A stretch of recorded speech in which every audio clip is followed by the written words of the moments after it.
Hello everyone. आज हम करने वाले हैं मैथ्स की ये क्लास, और इस क्लास में हम करेंगे मैथ्स का प्रैक्टिस सेट। और ये जो प्रैक्टिस सेट हम करेंगे इसमें कुछ इंपॉर्टेंट क्वेश्चंस ही हमने कवर किए हैं। और ये क्वेश्चंस कैसे रहने वाले हैं, सारे के सारे पीवाई के क्वेश्चन रहेंगे जो किसी ना किसी एग्जाम में जरूर रिपीट हुए होंगे। Hello everyone. आज हम करने वाले हैं मैथ्स की ये क्लास, और इस क्लास में हम करेंगे मैथ्स का प्रैक्टिस सेट। और इस प्रैक्टिस सेट में हम कुछ इंपॉर्टेंट क्वेश्चंस करेंगे, और ये क्वेश्चंस पीवाईक्यू रहेंगे, पीवाईक्यू बेस्ड, जो किसी न किसी एग्जाम्स में आपको देखने को मिले होंगे। तो चलो शुरू करते हैं क्वेश्चन।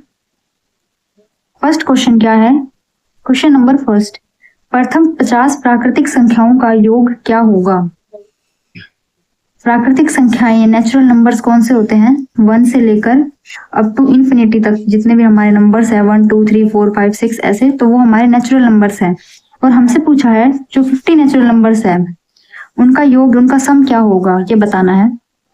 तो नेचुरल नंबर का सम का जो फॉर्मूला होता है वो होता है n इंटू में n+1 डिवाइड बाय में 2। तो ये है सम ऑफ फर्स्ट, मतलब 50 नेचुरल नंबर्स हम निकालेंगे इस फॉर्मूले से, और यहाँ पर n की वैल्यू हम क्या पुट करेंगे? 50। तो चलो n की जगह रख दो 50, और 50 + 1 कितना हो जाएगा? 51 डिवाइड बाय में 2। जब इसको काटोगे तो ये आ जाएगा 25। अब 25 की मल्टीप्लाई 51 से, तो यूनिट डिजिट क्या आएगा? 5 आएगा, और सभी में यूनिट डिजिट क्या दे रखा है? 5 ही दे रखा है, तो मल्टीप्लाई करवानी पड़ेगी। जब 25 की 51 से करवाएंगे, 25 1 से 25 और 125, यानी 1275 आंसर आ जाएगा ऑप्शन बी। तो क्वेश्चन नंबर फर्स्ट का ऑप्शन बी राइट आंसर हो जाएगा। तो बस ये फॉर्मूला याद रखो, n इंटू में n+1/2, ये है सम ऑफ नेचुरल नंबर्स निकालने का फॉर्मूला। अगर ये पूछ लिया जाए कि पहले 50 प्राकृतिक संख्याओं का औसत क्या होगा, अगर इस योग की जगह यहाँ पर औसत दे दिया होता तो कैसे करते आप? तो बस सीधा कर देते n+1/2। कैसे? जो हमारा फॉर्मूला था सम का, n इंटू में n+1/2, ये तो था सम। और सम को जब हम टोटल ऑब्जर्वेशन से डिवाइड करा देते हैं तो हमारा जो हमारा एवरेज है वो आ जाता है। तो यहाँ से n कट जाता, तो n+1/2 ये क्या हो जाता? ये एवरेज हो जाता, औसत हो जाता। तो उस केस में आंसर क्या आता? 50, यहाँ पुट करते 51/2 आ जाता, यानी पॉइंट्स में आता आंसर। लेकिन यहाँ पर क्या है, हमसे सब पूछा था, योग पूछा था, तो 1275 क्या हो जाएगा? राइट आंसर हो जाएगा। नेक्स्ट क्वेश्चन देखो, क्वेश्चन नंबर सेकंड, यदि संख्या 4 7 6 और यहाँ एक संख्या आएगी जो 9 से पूर्णतः विभाज्य है, तो ये जो स्टार है इसके स्थान पर कौन सा अंक आएगा, ये बताना है। तो ये डिविजिबिलिटी रूल आपको करने हैं। यहाँ पूछा है 9 से विभाज्य है, तो 9 का डिविजिबिलिटी रूल क्या होता है? यानी जितनी भी संख्याएं दे रखी हैं सभी का योग क्या होना चाहिए? 9 से कंप्लीटली डिवाइड हो जाना चाहिए। तो देखो 4 7 6 और यहाँ पर एक डिजिट आएगा, और यहाँ पे है 8। तो 4 और 7 11, 11 और 6 17, 17 और 8 25। 25 में क्या ऐसा यहाँ पर जोड़ें कि जो हमारी ये कंप्लीट नंबर बनेगा वो 9 से विभाज्य हो जाए। अगर 25 में 1 जोड़ोगे 26 आएगा, तो वो 9 से वो भी डिवाइड नहीं होगा, तो ऑप्शन ए नहीं हो सकता। 25 में अगर 2 जोड़ोगे 27, 27 9 से डिवाइड हो जाएगा, तो ये हो सकता है आंसर। और फिर 25 में अगर 3 जोड़ोगे 28, ये आंसर नहीं होगा, 28 9 से डिवाइड नहीं होता। 25 में 5 जोड़ेंगे 30, ये भी डिवाइड नहीं होता। तो बचा एक ही ऑप्शन, ऑप्शन बी। इसको ऐसे करना था, तो ऑप्शन बी यहाँ पर क्या हो जाएगा? Right answer. तो 9 का डिविजिबिलिटी रूल क्या है कि जो जितने भी हमारे ये डिजिट्स हैं इन सभी का सम क्या होना चाहिए? 9 से कंप्लीटली डिविजिबल होना चाहिए। तो डिविजिबिलिटी रूल से एक क्वेश्चन जरूर आता है, नंबर सिस्टम का ये टॉपिक है, तो ये आप अच्छे से कर लेना। नेक्स्ट क्वेश्चन देखो, क्वेश्चन नंबर थर्ड, निम्नलिखित में से कौन सी संख्या सबसे छोटी अभाज्य संख्या प्राइम नंबर है?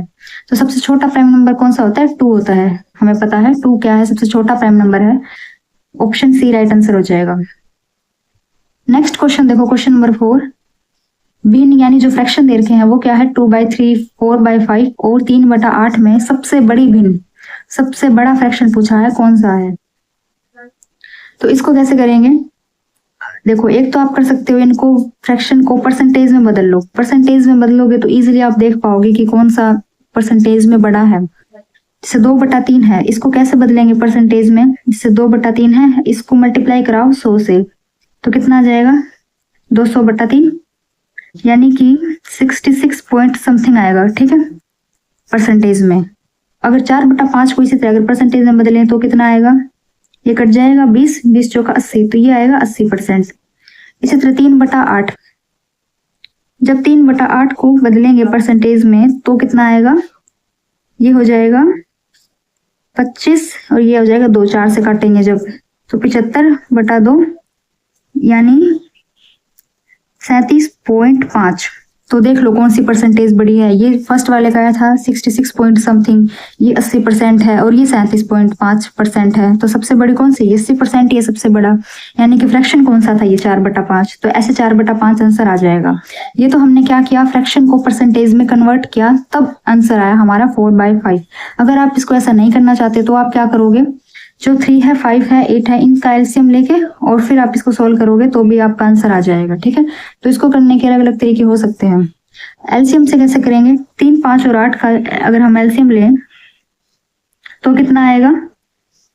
15, 8, 120, 120 एलसीएम आ गया, तो 80 आ जाएगी पहली वाली वैल्यू, और इसको करेंगे तो ये 96 आ जाएगी, और इसको करेंगे तो 8 1 से 8, 8 5 से 40, 45 आ जाएगी। 80, 96 और 45, तो भी ये जो सेकंड नंबर है 96 ये बड़ा है, यानी फ्रैक्शन 4/5 बड़ी है।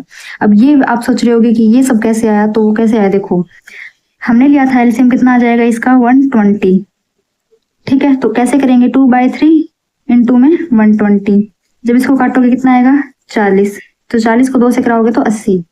ऐसे ये एक एक वैल्यू निकाली, और सबसे बड़ी 96 थी, तो फ्रैक्शन सबसे बड़ा कौन सा हो जाएगा? 4/5। तो आंसर 4/5 ही आएगा, चाहे आप किसी भी तरीके से कर लो। नेक्स्ट क्वेश्चन देखते हैं, क्वेश्चन नंबर 5। क्वेश्चन नंबर 5 में क्या है? ये 0.333 है, और 3 के ऊपर क्या है? बार है, यानी डेसिमल एंड फ्रैक्शन वाला ये क्वेश्चन है। 0.3 और 3 के ऊपर क्या है? बार। तो इसको कैसे करते हैं? पहले लिखो 3, और जिसके ऊपर बार है, मतलब जितने डिजिट के ऊपर बार होता है उतने ही हम क्या लगा देते हैं नीचे? 9। तो 3/9 यानी कि 1/3। जब इसको काटेंगे तो 1/3, ऑप्शन बी क्या हो जाएगा? Right answer. Next question, question number 6। Ram और श्याम की वर्तमान आयु का योग है 40 वर्ष। यदि 4 साल पहले उनकी आयु का अनुपात 3:1 था, तो राम की वर्तमान आयु क्या है? दोनों का योग 40 साल है। अगर राम की आयु x साल है तो श्याम की कितनी हो जाएगी? 40 माइनस x, और 4 साल पहले की बात है तो इसकी तो हो जाएगी x माइनस 4 राम की, और जब इसकी 4 साल पहले की लेंगे तो इसमें से भी 4 माइनस करेंगे, तो 40 में से 4 जाएगा तो कितना हो जाएगा? 36 माइनस में x, और जो इनका रेशो है अब वो कितना है? 3:1। ये 4 साल पहले का अनुपात है। अब क्रॉस मल्टीप्लाई करवाएंगे, x minus 4 is equals to में हो जाएगा 108 माइनस में 3x, ठीक है। तो x और ये 3x इधर आके जुड़ेगा तो कितना हो जाएगा? 4x इज इक्वल्स टू में ये 4 इक्वल से उधर जाके प्लस होगा तो 112। यहाँ से x की वैल्यू कितनी आ जाएगी? 4 2 ज़ा 8 और 4 8 ज़ा 32, 28x की वैल्यू आ जाएगी यहाँ से। और हमें यही बताना था कि राम की वर्तमान आयु क्या है, हमने जिसको x माना था, तो 28 ऑप्शन बी राइट आंसर हो जाएगा। Next question, question number 7। 64 की पावर -1/2 का मान ज्ञात कीजिए, ठीक है। तो क्या है 64 और इसकी वैल्यू है -1/2।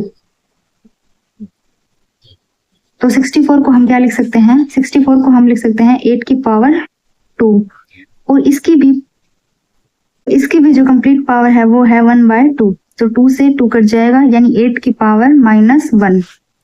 8 की पावर -1 है तो इसको हम 1/8 भी लिख सकते हैं, क्योंकि ये जो 8 है इसका मतलब क्या है? 8 की पावर 1, और ये वाली जो पावर है ऊपर जाके क्या हो जाएगी? -1। तो इसको इस फॉर्म में भी हम लिख सकते हैं। तो 1/8 हमारा क्या हो जाएगा? यहाँ से राइट आंसर आ जाएगा ऑप्शन सी। नेक्स्ट क्वेश्चन देखो, क्वेश्चन नंबर 8। यदि 2 की पावर x + 3 बराबर है 32 के, तो x का मान क्या होगा? क्या है? 2 की पावर x + 3 बराबर है 32 के, तो 2 की पावर क्या दे रखा है? x + 3 और ये बराबर है 32 के। 32 को हम लिख सकते हैं 2 की पावर 5। बेस सेम हो गया तो पावर को हम इक्वेट कर सकते हैं, यानी कि x प्लस 3 बराबर किसके हो जाएगा 5 के। यहाँ से x की वैल्यू कितनी आ जाएगी 2 आ जाएगी। 5 में से जब 3 माइनस करोगे ऑप्शन ए राइट आंसर हो जाएगा यहाँ पर। नेक्स्ट क्वेश्चन देखो, क्वेश्चन नंबर 9। अंडर रूट में है 7 देन 3 और फिर 1। तो अंडर रूट 1 होता है, जब ये 3 में 1 जुड़ेगा तो 4, यानी अंडर रूट 4। ये कितना हो जाएगा 2। अब यहाँ था 7 में जब ये 2 जुड़ेगा तो 9, यानी कि अंडर रूट 9 और ये हमें पता है 3 होता है, तो ऑप्शन बी राइट आंसर हो जाएगा।